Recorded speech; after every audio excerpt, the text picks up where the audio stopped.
Chapter 14. Now the Passover and festival of unleavened bread were 2 days away, and the chief priests and the scribes were seeking how to arrest him covertly and kill him, for they were saying, "Not during the festival, otherwise there will be a riot of the people." While he was in Bethany at the home of Simon the leper, he was reclining at the table, and a woman came with an alabaster vial of very expensive perfume of pure nard. She broke the vial and poured the perfume over his head, but there were some indignantly remarking to one another, "Why has this perfume been wasted? For this perfume could have been sold for over 300 denarii, and the money given to the poor." And they were scolding her. But Jesus said, "Leave her alone. Why are you bothering her? She has done a good deed for me. For you always have the poor with you, and whenever you want, you can do good to them, but you do not always have me. She has done what she could. She has anointed my body beforehand for the burial. Truly I say to you, wherever the gospel is preached in the entire world, what this woman has done will also be told in memory of her." Then Judas Iscariot, who was one of the 12, went off to the chief priests in order to betray him. They were delighted when they heard this and promised to give him money, and he began seeking how to betray him at an opportune time. On the first day of unleavened bread, when the Passover lamb was being sacrificed, his disciples said to him, "Where do you want us to go and prepare for you to eat the Passover?" And he sent 2 of his disciples and said to them, "Go into the city, and a man carrying a pitcher of water will meet you. Follow him. And wherever he enters, say to the owner of the house, 'The teacher says, where is my guest room in which I may eat the Passover with my disciples?'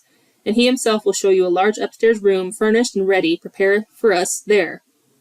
The disciples left and came to the city and found everything just as he had told them, and they prepared the Passover. When it was evening, he came with the 12, and as they were reclining at the table and eating, Jesus said, "Truly I say to you that one of you will betray me, one who is eating with me." They began to be grieved and say to him one by one, "Surely not I." But he said to them, "It is one of the 12, the one who dips bread with me in the bowl. For the Son of Man is going away just as it is written about him. But woe to that man by whom the Son of Man is betrayed. It would have been good for that man if he had not been born." While they were eating, he took some bread, and after a blessing he broke it and gave it to them and said, "Take it, this is my body."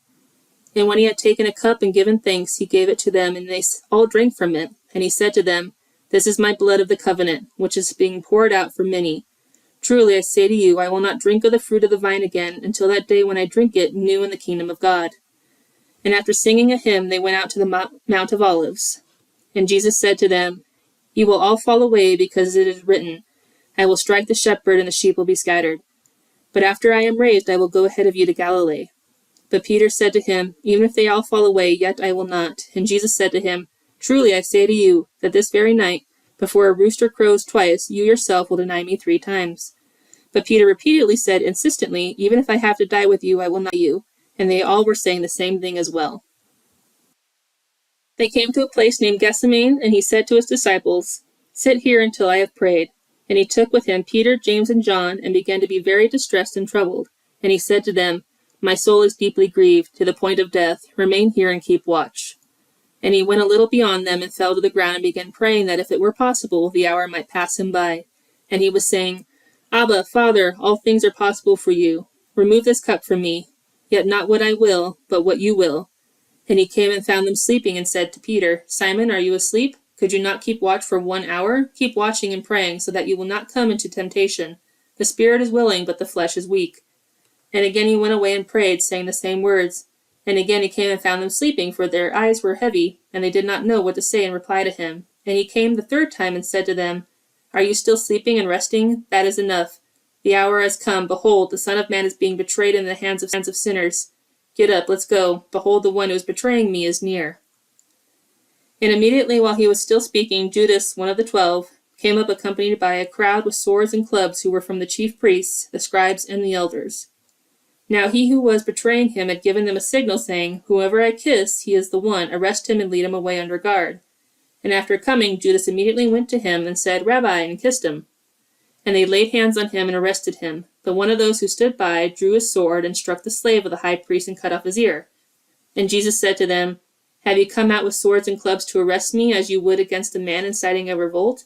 Every day I was with you within the temple grounds teaching, you did not arrest me. But this has taken place so that the scriptures will be fulfilled." And his disciples all left him and fled.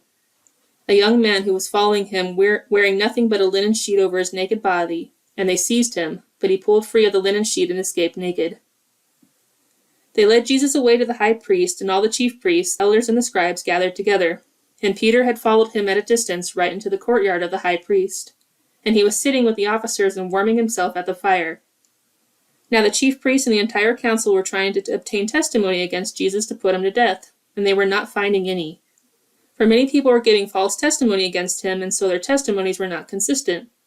And then some stood up and began giving false testimony against him, saying, "We heard him say, 'I will destroy this temple that was made by hands, and in 3 days I will build another made without hands.'"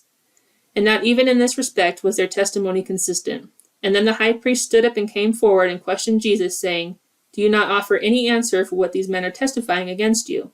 But he kept silent and did not offer any answer. Again the high priest was questioning him and said to him, "Are you the Christ, the Son of the Blessed One?" And Jesus said, "I am, and you shall see the Son of Man sitting at the right hand of power and coming with the clouds of heaven." Tearing his clothes, the high priest said, "What further need do we have of witnesses? You have heard the blasphemy. How does it seem to you?" And they all condemned him as deserving of death. And some began to spit on him, and to blindfold him, and to beat him with their fists, and say to him, "Prophesy." Then the officers took custody of him and slapped him in the face. And while Peter was below in the courtyard, one of the slave women of the high priest came, and seeing Peter warming himself, she looked at him and said, "You were with Jesus the Nazarene as well." But he denied it, saying, "I neither know nor understand what you are talking about." And he went out into the porch. The slave woman saw him and began once more to say to the bystanders, "This man is one of them."